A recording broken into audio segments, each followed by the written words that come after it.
नमस्कार। आपनको अनुध्यान टीवी को स्वागत।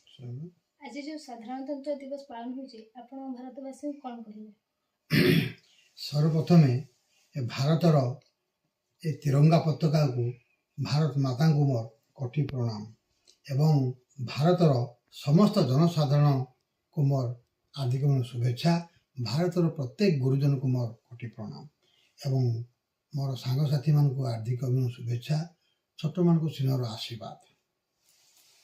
मु आज आपंकर अनुध्यान टीवी रे कहवाई सुजोग पाई निजको धन्य मन करुच्ची।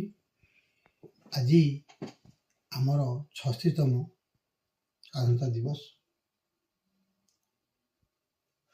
मु बेसी किसी न कहले भी अल्प किसी कहबी जे भारत वर्षरे प्रत्येक वर्ष स्वाधीनता दिवस एवं स्वाधीनता दिवस पालन होची। यही जो स्वाधीनता दिवस पालन कहीं ना प्रत्येक नागरिक जानतु जे भारत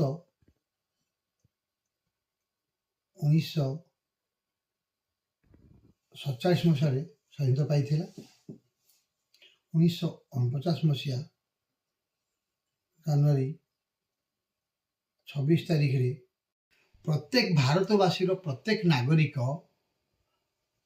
जानिबा दरकार जे आमर जनवरी 26 कहीं पालन कराउछि।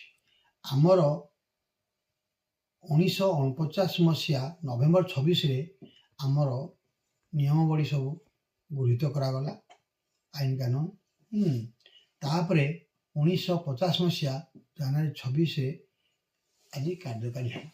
जो कार्यकारी हेइछि आज प्रत्येक राज्यर प्रत्येक जिलार प्रत्येक सहर गाँव सहर विभिन्न प्रकार नियम कराइछि। यही नियम लेखापी डॉक्टर आंबेडकर को 2 वर्ष 11 मास 8 दिन लगी। तेणु मुझे कहबी जे प्रत्येक व्यक्ति आमे आईन कानून द्वारा बंधा। मु आउ बेसी किसी न कहले भी एति कहबी जे प्रत्येक जनसाधारण चेष्टा करंतु ए भारत माता को सम्मान करिबा। ये भारतवासी प्रत्येक व्यक्ति आमे भाईचारा नहीं चलिबा। प्रत्येक दुखी रोगी सुख दुखर साथी ही पारिबा। या द्वारा आम भाईचारा बढ़िबो आउ संपर्क बढ़िया सहित आमर संगठन सुदृढ़ हम। तेणु मुझे कहबी सरकार को जे प्रत्येक बेकार पिला बेकार युवती मानकर किपरि चाकरी हो पारिबो एवं किपरि प्रत्येक जिले रे प्रत्येक ब्लॉक रे विभिन्न प्रकार प्रकल्प केमती खुला है। लोक मानकर विभिन्न प्रकार दरदाम जो वृद्धि होउची तापर सचेतन है कि दरदाम उपरे ह्रास पाइब। मु गोटे गवेषणा करुच्ची जे एटा सरकार को मो निवेदन रहिला।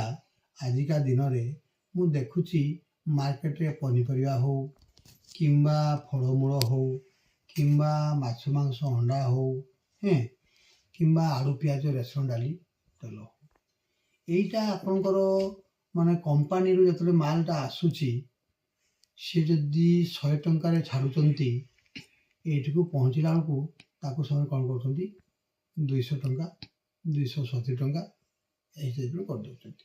सेमिति पनीपरिया जे चाष करुची ता पाखु से माने 10 टंका रु 15 टंका रे आनी आसी बाइगण को एठान के 40 टंका बिकुचंती।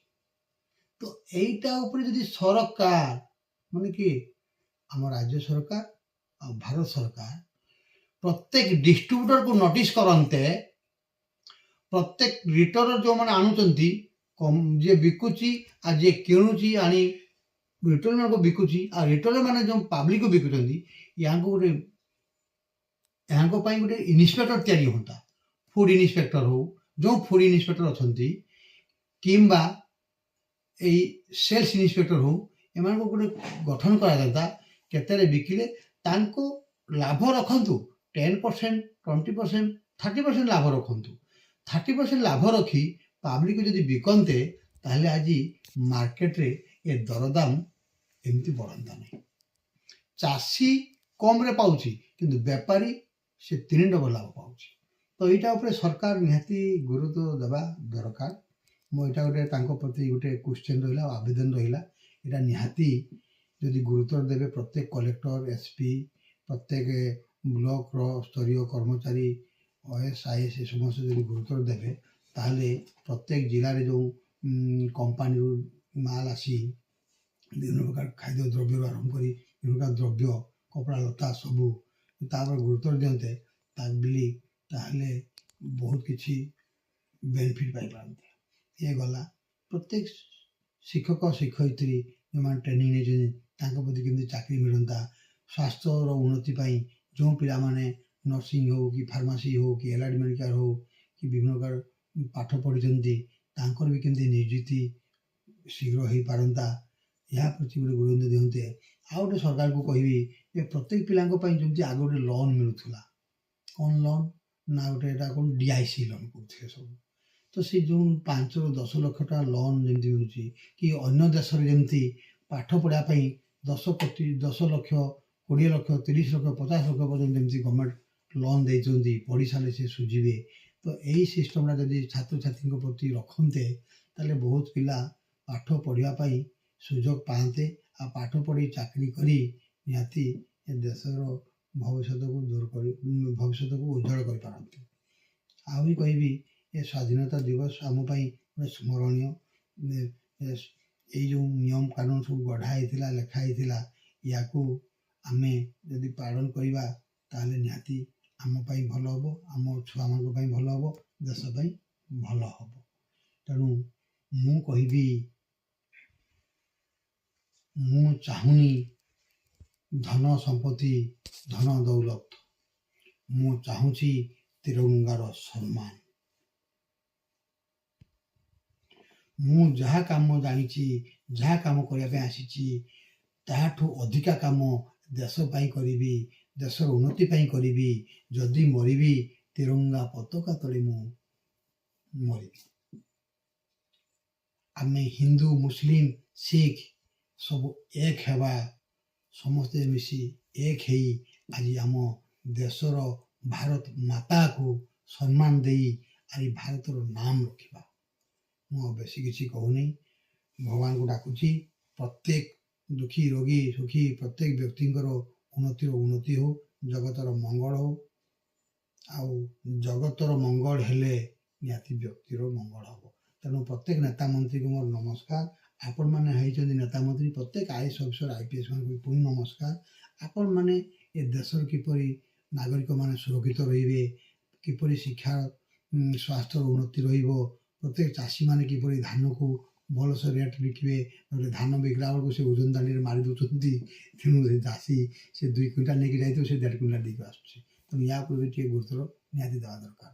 ତେଣୁ ଆଉ ବେଶୀ କିଛି ନ କହି ମୁଁ ଏତିକିରେ ମୋର ବକ୍ତୃତା ବନ୍ଦ କଲି। ଜଗତର ମଙ୍ଗଳ, ଜଗତର ଉନ୍ନତି। ଜୟ ହିନ୍ଦ, ଜୟ ଭାରତ, ଜୟ ଜଗନ୍ନାଥ, ବନ୍ଦେ ମାତରମ୍, ବନ୍ଦେ ଉତ୍କଳ ଜନନୀ। ଭାରତ ମାତା କି ଜୟ, ଭାରତ ମାତା କି ଜୟ, ଭାରତ ମାତା କି ଜୟ। ନମସ୍କାର। ଧନ୍ୟବାଦ ସାର୍। ଧନ୍ୟବାଦ ମ୍ୟାଡ଼ାମ୍। ଆପଣଙ୍କର ଅନୁଧ୍ୟାନ ଟିଭିକୁ ଆପଣ କେମିତି ଟିକେ ଆଗକୁ ଆଗେଇବେ ତାର ଟିକେ ଚେଷ୍ଟା ଜାରି ରଖନ୍ତୁ। ଆପଣଙ୍କ ରିପୋର୍ଟରମାନଙ୍କୁ କୁହନ୍ତୁ ଟିକେ ପ୍ରତ୍ୟେକ ଏରିଆରୁ ଟିକେ ନ୍ୟୁଜ୍ ଫ୍ୟୁଜ୍ କଲେକ୍ସନ୍ କରି ଆଉ ଲୋକ ଦୁଃଖର ସାଥୀ ରୁହନ୍ତୁ। ନମସ୍କାର।